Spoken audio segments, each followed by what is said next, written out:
Hello everyone, welcome back. Welcome to part 63 of our Indian Polity lecture series and part 4 of DPSP. And in this video, we are going to cover article 46 to article number 51 और इस तरीके से जितने भी articles हैं DPSP के तहत वो आज हमारे खत्म हो जाएंगे, ठीक है? So we will start with article number 46. Article number 46 में कहा गया है that the state shell promote with special care the educational and economic interest of the weaker sections of the people and in particular of the scheduled caste and the scheduled tribes and shall protect them from social injustice and all form of exploitation. So article में 46 में कहा गया है कि ये state की duty है कि वो एजुकेशनल इंटरेस्ट, इकोनॉमिक इंटरेस्ट जो है वीकर सेक्शन का उसको प्रमोट करे, स्पेशली एससी एंड एसटी जो हैं उनके बीच में इन चीज़ों को प्रमोट करे एंड उनको प्रोटेक्ट करे फ्रॉम सोशल इनजस्टिस। तो यहाँ पे दो चीज़ों की बात जो है वो की जा रही है। पहली क्या है, तो पहली चीज़ जो है वो बात की जा रही है अबाउट प्रमोशन, एंड दूसरी जो चीज है वो क्या है, वो है प्रोटेक्शन। आर्टिकल में 46 जो है वो प्रमोशन एंड प्रोटेक्शन दोनों की बात करता है। तो प्रमोशन में क्या चीज प्रमोट करने के लिए कहा जा रहा है, तो educational and economic interest, and protection किस रिस्पेक्ट में देने की बात की जा रही है, तो with respect to social justice and protection against exploitation. तो ये चीज जो है वो आपको ध्यान रखनी है। साथ ही साथ आपको याद रखना है कि आर्टिकल नंबर 46 जो है वो किन किन आर्टिकल्स के साथ रिलेशन रखता है। सो आर्टिकल नंबर 46 जो है वो आर्टिकल नंबर 15 क्लॉज 4 के साथ रिलेशन रखता है, आर्टिकल नंबर 16 क्लॉज 4 के साथ रिलेशन रखता है। क्यों? क्योंकि आर्टिकल नंबर 15 क्लॉज 4 क्या बताता है, तो ये कहता है रिजर्वेशन इन एजुकेशन, ठीक है। तो यहाँ पे जो कहा जा रहा है कि ये स्टेट की ड्यूटी है कि वो वीकर सेक्शन के जो लोग हैं उनको प्रोटेक्शन प्रोवाइड करे with respect to education, with respect to economy. तो यहाँ पे हम देखते हैं कि एजुकेशन के रिस्पेक्ट में रिजर्वेशन जो है वो सरकार प्रोवाइड करती है under article 15 clause 4, and job के रिस्पेक्ट में रिजर्वेशन जो है वीकर सेक्शन को दिया गया है इन आर्टिकल 16 क्लॉज 4, ठीक है। साथ ही साथ आर्टिकल नंबर 46 जो है वो आर्टिकल नंबर 7 के साथ भी कनेक्टेड है, बिकॉज ये इंश्योर करता है कि सोशल जस्टिस जो है वो मेंटेन होकर रहे with respect to weaker section. Then article number 23 जो है वो भी रिलेटेड है with article number 46, because article number 23 जो है वो एक्सप्लॉयटेशन को प्रोहिबिट करता है, फोर्स्ड लेबर को प्रोहिबिट करता है। आर्टिकल नंबर 24 जो है वो भी इससे कहीं ना कहीं रिलेटेड है, बिकॉज चाइल्ड लेबर के प्रोहिबिशन की बात की गई है। Then article number 338 and article number 338 A जो है ये दोनों भी रिलेटेड है विद आर्टिकल नंबर 46। क्यों? क्योंकि आर्टिकल नंबर 338 जो है वो नेशनल कमीशन फॉर एससी की बात करता है, एंड आर्टिकल नंबर 338 ए जो है वो नेशनल कमीशन फॉर एसटीज की बात करता है। और इन सब चीज़ों के द्वारा ये कोशिश किया जाता है कि एजुकेशनल एंड इकोनॉमिक प्रमोशन जो है वो किया जाए एंड प्रोटेक्शन दिया जाए with respect to social justice and exploitation, ठीक है। आर्टिकल नंबर 47, आर्टिकल नंबर 47 में क्या कहा गया है, that the state shall regard the raising of the level of nutrition and the standard of living of its people and the improvement of the public health as among its primary duties. Okay, ये primary duty जो है वो बताया गया है। In particular, the state shall endeavor to bring about prohibition of the consumption except for medicinal purpose of intoxicating drinks and of drugs which are injurious to health. तो article में 47 में क्या बताया गया है कि ये स्टेट का प्राइमरी ड्यूटी है कि स्टेट जो है वो इंश्योर करे कि न्यूट्रिशन लेवल जो है वो इम्प्रूव हो रहा है देश के अंदर जनता के बीच में।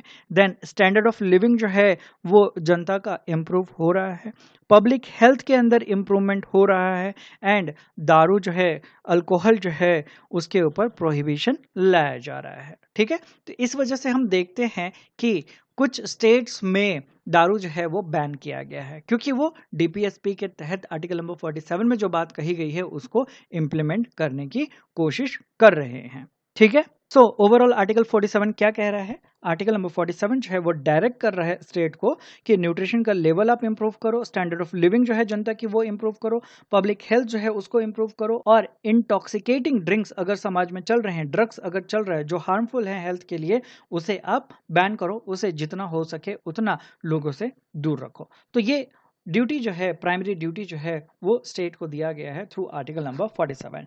तो हम देखते हैं कि न्यूट्रिशन लेवल के इम्प्रूवमेंट के लिए ही food security act, then mid day meal जो है वो पास किया गया एक्ट 2013 के अंदर। देन साथ ही साथ पोषण जो स्कीम है वो चलाया जाता है। वो क्यों चलाया जा रहा है? ताकि न्यूट्रिशन लेवल जो है उसको इम्प्रूव किया जा सके। Then standard of living improve करने के लिए सरकार की तरफ से क्या किया जा रहा है? तो पुअर्टी रिमूवल स्कीम जो है वो चलाया जाता है। हाउसिंग फैसिलिटी जो है वो जनता को प्रोवाइड किया जा रहा है। देन पब्लिक हेल्थ को इम्प्रूव करने के लिए क्या किया जा रहा है? तो हॉस्पिटल जो हैं उनका निर्माण हो रहा है।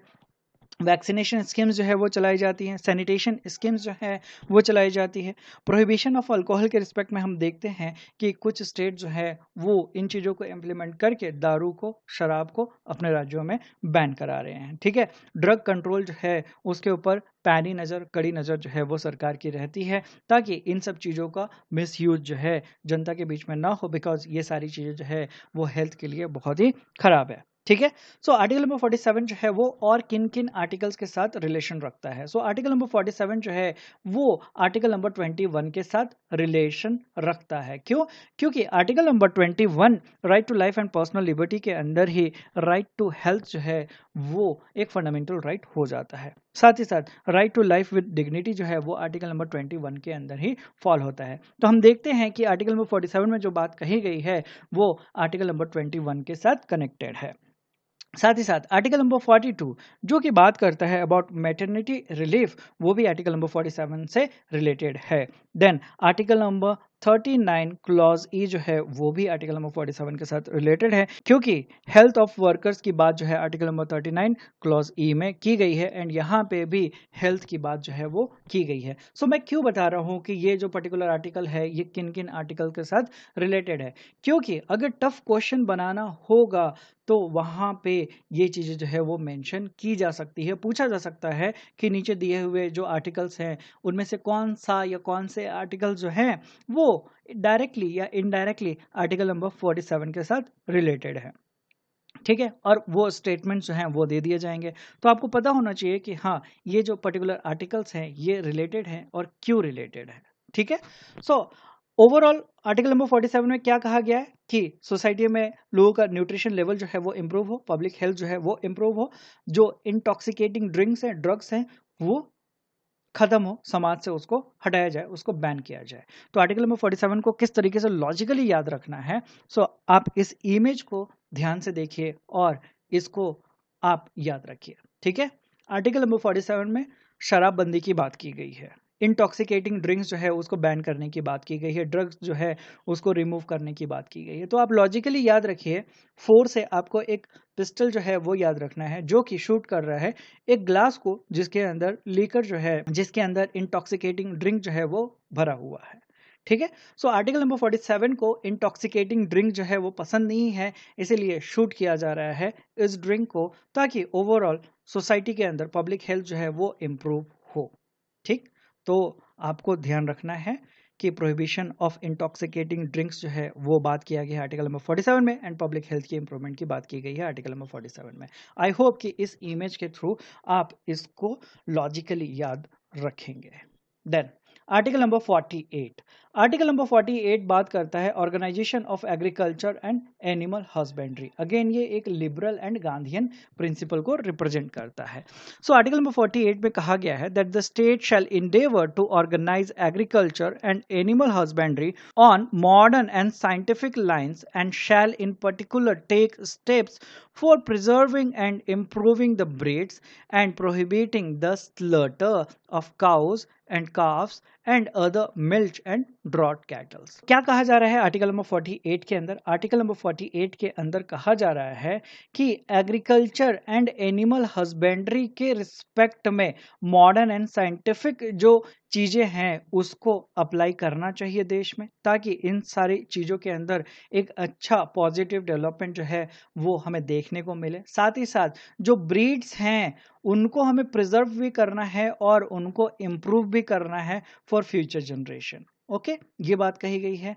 साथ ही साथ प्रोहिबिशन ऑफ स्लॉटर, यानी जो गाय हैं, बछड़े हैं, या फिर जो मिल्च एनिमल हैं, या फिर ड्रॉट कैटल्स हैं, उनकी हत्या न हो, ये चीज इंश्योर करने के लिए एक ड्यूटी जो है बताई गई है सरकार की under article number 48 of Indian constitution. ठीक है, सो मिल्च एनिमल का मतलब क्या हो जाता है?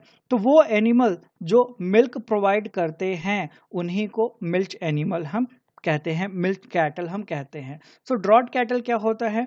तो वो कैटल्स जो फार्मिंग के अंदर यूज होते हैं उन्हीं को हम ड्रॉट कैटल कहते हैं। तो आर्टिकल नंबर 48 के द्वारा ये इंश्योर किया जाता है कि जो दूध देने वाले एनिमल्स हैं या फिर वो एनिमल जो खेती में प्रयोग किए जाते हैं उनका स्लॉटर ना हो, उनकी हत्या जो है वो न की जाए। Okay, so you have to remember this article number 48। And article number 48 के वजह से ही हम ग्रीन रेवोल्यूशन जो है वो देखते हैं कि इंडिया में हुआ। देन व्हाइट रेवोल्यूशन जो है वो इंडिया में हमें देखने को मिला है। व्हाइट रेवोल्यूशन किससे रिलेटेड है? मिल्क से रिलेटेड है। ग्रीन रेवोल्यूशन किससे रिलेटेड है? सो व्हीट एंड जो हमारा पैडी प्लांट है उससे रिलेटेड है। देन ब्रीड इंप्रूवमेंट के लिए हम देखते हैं कि राष्ट्रीय गोकुल मिशन जो है वो चलाया गया। देन एनिमल हस्बेंड्री के प्रोटेक्शन प्रमोशन के लिए, साइंटिफिक लाइन पे लाने के लिए नेशनल लाइफ स्टॉक मिशन जो है वो चलाया जाता है। देन काउ प्रोटेक्शन के लिए हम देखते हैं कि state cow slaughter prohibition law जो है वो स्टेट्स में लागू किए गए हैं। ठीक है, तो अब बढ़ते हैं आर्टिकल नंबर 48 ए के तरफ। सो आर्टिकल नंबर 48 में कहा गया है that the state shall endeavour to protect and improve the environment and to safeguard the forest and wildlife of the country.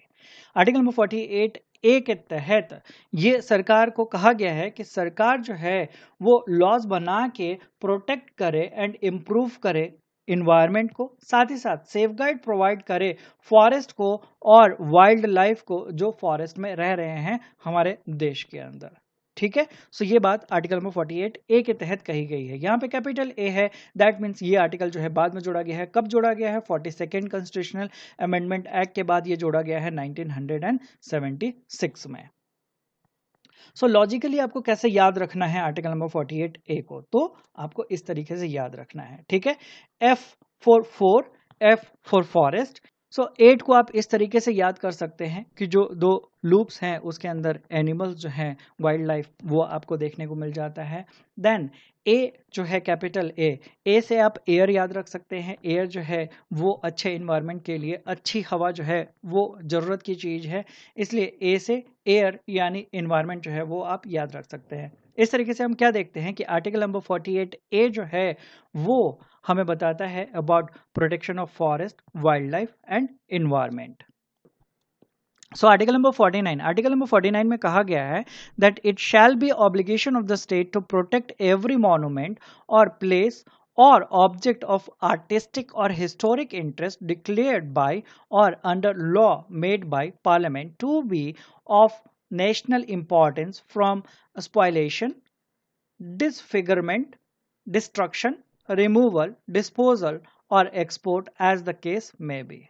तो आर्टिकल नंबर 49 में ये कहा गया है कि राज्य का ये ड्यूटी हो जाता है, कर्तव्य हो जाता है कि वो हर उस स्मारक या स्थान या वस्तु की रक्षा करे जो आर्टिस्टिक या हिस्टोरिक महत्व की है और जिसे संसद द्वारा नेशनल इंपॉर्टेंस की चीज जो है घोषित किया गया हो।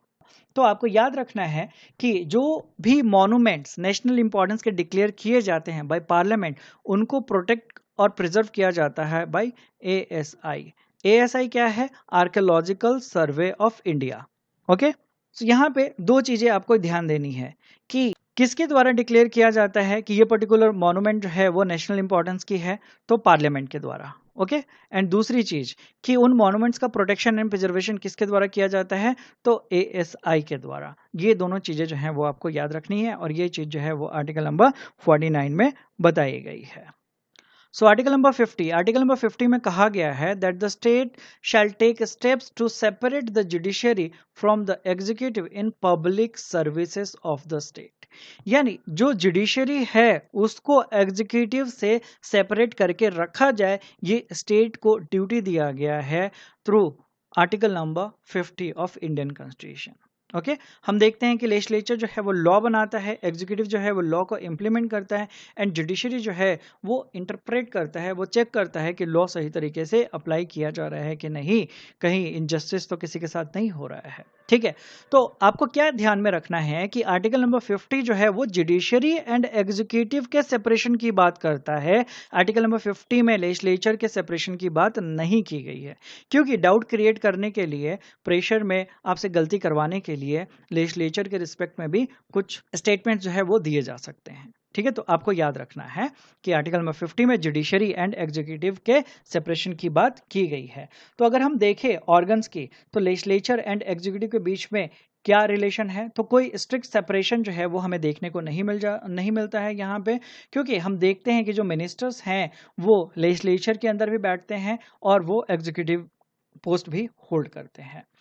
जुडिशरी एंड एग्जीक्यूटिव के रिस्पेक्ट में अगर हम देखें तो हमें सेपरेशन ऑफ पावर जो है वो मिल जाता है under article number 50। Then judiciary and legislature के रिस्पेक्ट में अगर हम देखें तो हम देखते हैं कि जुडिशरी जो है वो रिव्यू कर सकती है लॉज को, यानी जुडिशियल रिव्यू का पावर जो है वो दिया गया है। लेजिस्लेचर जो भी लॉ बनाएगी उसे जुडिशरी जो है वो चेक कर सकती है। So in short what you have to remember about article number 50 is that the officer who runs the administration should not be the officer who gives the justice। यानी जो पर्सन एग्जीक्यूटिव पोस्ट होल्ड कर रहा है वही person जो है वो फैसले नहीं सुनाएगा, वही पर्सन जो है वो जुरिडिक्शन पास नहीं करेगा। इसको एक एग्जांपल से हम समझते हैं। सपोज एक डीएम है, उसने एक पर्सन को अरेस्ट किया। ठीक है, डिस्ट्रिक्ट मैजिस्ट्रेट ने एक पर्सन को अरेस्ट किया। अब डिस्ट्रिक्ट मैजिस्ट्रेट जो है वो खुद अगर जज बन जाता है तो क्या फेयर ट्रायल जो है वो इंश्योर हो सकता है? तो जी नहीं। हो सकता है कि वो बायस्ड हो जाए इंसान की, नहीं इसी ने गलती की है इसलिए इसको सजा मिलनी चाहिए, इसलिए सही तरीके से इन्वेस्टिगेशन जो है वो शायद न हो पाए। दैट्स वाई यहाँ पे जो जज है वो इंडिपेंडेंट होना चाहिए। ये चीज जो है आर्टिकल नंबर 50 के द्वारा इंश्योर किया जाता है। The officer who arrest should not be the officer who decides punishment. ये आर्टिकल नंबर 50 के अंदर आपको देखने को मिल जाता है। सो आर्टिकल नंबर 50 जो है वो किन किन आर्टिकल्स को सपोर्ट करता है? वो आर्टिकल नंबर 14 को सपोर्ट करता है, रूल ऑफ लॉ जो है उसको सपोर्ट करता है। देन आर्टिकल नंबर 21 को ये सपोर्ट करता है, बिकॉज फेयर ट्रायल की बात जो है वो आर्टिकल नंबर 21 के तहत आ जाती है। देन सेपरेशन ऑफ पावर जो है वो आपको याद रखना है कि बेसिक स्ट्रक्चर का पार्ट है। Separation of judiciary from executive जो है ये basic structure of Indian constitution का पार्ट है, ये आपको याद रखना है। सो ये आर्टिकल जो है वो कैसे याद रखना है? यहाँ पे आर्टिकल नंबर 50 की बात की गई है, जुडिशरी सेपरेटेड फ्रॉम एग्जीक्यूटिव। तो हम मान लेते हैं कि 50% वेटेज जो है जुडिशरी की है एंड 50% वेटेज जो है वो एग्जीक्यूटिव की है। तो पावर्स को 50-50 जो है वो बांटा गया है, ये हम अपने याद रखने के लिए कर रहे हैं। ठीक है, तो आपको ध्यान देना है कि आर्टिकल नंबर 50 जो है वो जुडिशरी सेपरेटेड रहे एग्जीक्यूटिव से उसकी बात करता है। ठीक है, separation of judiciary from executive, article number 50। अब last article of DPSP that is article number 51। So article number 51 में कहा गया है that the state shall endeavour to promote international peace and security. यानी ये स्टेट की रिस्पॉन्सिबिलिटी दी गई है, ये स्टेट की ड्यूटी दी गई है कि जो सरकार है वो इंश्योर करे कि इंटरनेशनल पीस एंड सिक्योरिटी जो है उसको हम हमेशा प्रमोट करते रहें। देन साथ ही साथ ये स्टेट की ड्यूटी दी गई है कि मेंटेन करे state just and honourable relation between Nations. यानी दूसरे नेशंस के साथ हमारे जो रिलेशन है वो ऑनरेबल होंगे एंड वो जस्ट होंगे। ऐसा नहीं होगा कि इनजस्टिस हो रहा है फिर भी हम वहाँ पे रिलेशन जो है वो मेंटेन करके रखे हुए हैं। ऐसा नहीं होना चाहिए कि हमारा कोई देश जो है वो डिसरिस्पेक्ट कर रहा है और हम वहाँ पे फिर भी एकदम से मेंबर बन के खड़े हो रखे हैं, या फिर ऐसा भी नहीं होना चाहिए कि दूसरी कंट्री जो है वो उसका हम बिना मतलब का डिसरिस्पेक्ट कर रहे हैं। ऑनर जो है वो मेंटेन करके हमें रखना है दूसरे देशों के साथ। ये ड्यूटी जो है वो सरकार को दी गई है under article number 51 of Indian constitution. ठीक है, साथ ही साथ foster respect for international laws and treaty obligations in the dealings of organized people with one another। यानी जब भी हम इंटरनेशनल लॉज को फॉलो कर रहे हैं, इंटरनेशनल कोई ट्रीटी हमने साइन की है, तो उन चीज़ों को हमें फॉलो करना है, हमें धोखेबाजी नहीं करनी है। जितना हो सके हमें उन चीज़ों को मेंटेन करके रखना है ताकि हमारे देश का नाम जो है वो इंटरनेशनल लेवल पे कभी खराब ना हो। साथ ही साथ कहा गया है दैट ये स्टेट की ड्यूटी है कि स्टेट जो है वो इनकरेज करे settlement of international dispute by arbitration. यानी हमारा किसी देश के साथ अगर कोई डिस्प्यूट चल रहा है तो हमें आर्बिट्रेशन प्रोसेस के थ्रू चीज़ों को सेटल डाउन कराना है। ऐसा नहीं कि फर्स्ट इंस्टेंस में ही हम वार के लिए तैयार हो जा रहे हैं, ऐसी चीज़ें नहीं करनी है, या फिर चीज़ों को कोर्ट में घसीटने की भी कोशिश जो है नहीं करनी है। हाँ, वो हमारे ऑप्शंस रहेंगे बट वो बाद में रहेंगे। बट हमें क्या करना है कि एक न्यूट्रल थर्ड पार्टी के थ्रू आर्बिट्रेशन प्रोसेस को फॉलो करते हुए हमारे जो इंटरनेशनल डिस्प्यूट हैं उनको रिजल्व करवाना है, बिकॉज एज ए कंट्री हम एक पीस लविंग कंट्री हैं। ठीक, तो ये रिस्पॉन्सिबिलिटी जो है वो सरकार को दी गई है under article 51 of Indian constitution. So article number 51 जो है वो इस चीज को स्टेट करता है, मीन्स ये एक आइडिया देता है। और आर्टिकल नंबर 253 जो है वो पार्लियामेंट को ये पावर देता है कि पार्लियामेंट जो है वो लॉज बना सके, उसको इम्प्लीमेंट कर सके जब भी इंटरनेशनल ट्रीटीज की जाती हैं तो। ठीक है, so with respect to article number 51 you can remember this article, क्योंकि इसी आर्टिकल के तहत पार्लियामेंट को ये पावर मिल जाता है कि इंटरनेशनल ट्रीटीज को इम्प्लीमेंट करने के लिए पार्लियामेंट जो है वो लॉ बना सकती है। ओके, सो इस चीज को हम याद कैसे रखें? तो 5 जो नंबर है वो एक बैलेंस्ड नंबर है। ठीक है, यानी ऊपर से आप देखें या नीचे से आप देखें तो ये एक बैलेंस्ड वे में बीच में फॉल होता है। सो 5 से हमें क्या याद रखना है कि हमें पीस जो है वो मेंटेन करके रखना है, हमें बैलेंस जो है वो वर्ल्ड लेवल पे मेंटेन करके रखना है। एंड बैलेंस को, पीस को मेंटेन करते हुए हमें इंडिया को वर्ल्ड लेवल पे फर्स्ट पोजीशन पे लेकर आना है। सो ये बात जो है वो कही गई है आर्टिकल नंबर 51 के अंदर में। ठीक है, सो आई होप कि आपको ये चीज़ जो है वो लॉजिकली याद रहेगी। आप एक दो बार इन चीज़ों को रिवाइज करेंगे तो जिन आर्टिकल्स के साथ मैंने लॉजिक देने की कोशिश की है वो चीज़ें आपको याद रहेंगी। ठीक है, हर आर्टिकल के साथ लॉजिक शॉर्टकट ट्रिक्स जो है वो अप्लाई नहीं करना है, अदरवाइज शॉर्टकट्स जो हैं वो इतने ज़्यादा हो जाएंगे कि हौच पौच यानी खिचड़ी जो है हमारे दिमाग में ही पक जाएगी और फिर हम एग्जाम टाइम में कंफ्यूज हो जाएंगे। ठीक है, तो जहाँ पे भी लॉजिकली मुझे लग रहा है कि हाँ इन चीज़ों को कनेक्ट किया जा सकता है, वहाँ पे मैंने अपनी तरफ से चीज़ों को कनेक्ट करके आपके लिए चीज़ों को आसान करने की कोशिश की है। So that's all in this video. I hope कि आपको ये वीडियो पसंद आया होगा। वीडियो पसंद आया होगा तो प्लीज़ वीडियो को लाइक कर दीजिएगा, वीडियो को शेयर कर दीजिएगा। अगर कोई डाउट रह गए हो या अपनी कोई बात मुझ तक पहुंचाना चाहते हो तो कमेंट करके आप पहुंचा सकते हैं, या फिर इंस्टाग्राम पे मुझसे कनेक्ट करके आप कोई डाउट पूछ सकते हैं या फिर अपनी बातें जो है मुझ तक पहुंचा सकते हैं। चैनल को आपने अभी तक सब्सक्राइब नहीं किया तो प्लीज़ सब्सक्राइब कर लीजिएगा and hit the bell icon to get the latest notification. मिलूंगा मैं अगले वीडियो में, और अगले वीडियो में हम बात करेंगे फंडामेंटल राइट वर्सेस डीपीएसपी की, जो लैंडमार्क जजमेंट्स हैं, जो कॉन्स्टिट्यूशनल इंपॉर्टेंस रखते हैं केसेस, उनकी भी हम चर्चा करेंगे कि कैसे ये चीज़ें जो हैं वो इवॉल्व हुई हैं। तो मिलते हैं अगले वीडियो में। Till then take care, bye bye, thank you, जय हिंद।